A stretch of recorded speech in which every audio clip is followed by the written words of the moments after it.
Copenhagen 3 weeks ago, you said that maybe as an alternative solution, the coalition of the willing should become the coalition of the will. Did you table that proposal again today? Is this one of the options that the Commission should investigate next week? Well, I mentioned in Copenhagen, but I also mentioned this at the last meeting of the coalition of the willing. The coalition of the will should become the coalition of the bill.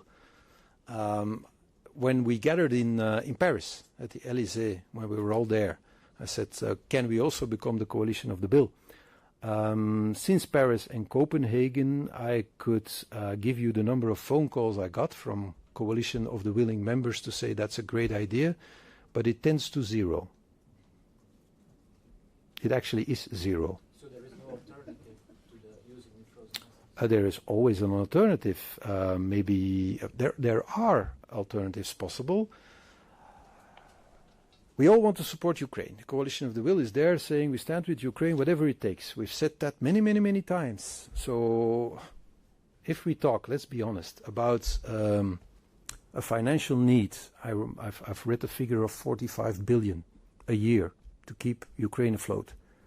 That's not a lot of money. Huh? If you look at who is in the coalition of the will, 45 billion, it's not the end of the world. Huh? I think the countries who are a member of the coalition of the willing, if they are willing to pay the bill, they could easily do so. 45 billion is a lot of money, but if you look who's member of that club, it should be doable. But that it's a question of money, mouth, putting them together. And then you have an alternative solution, which would be legally a lot more solid. Because if you would put that money on the table and you would lend it to Ukraine, the logic could also be that the money that is immobilized could be used as a warrant. If we all think that at the end of the war Putin will never get his money back, then you shouldn't be afraid of lending Ukraine money, because there's a warrant. Of course, a cynical person would ask, who's going to finance the reconstruction then? You can only spend a euro once. That's a question because I'm so nice that I didn't ask today. If you take all the Euroclear money, and you've always said this will be used to reconstruct Ukraine, if you use it all for the war ends, you have €0 left for the reconstruction of Ukraine. And who's going to pay for that? On whose door is Ukraine going to knock to say, help us please for the reconstruction of our country?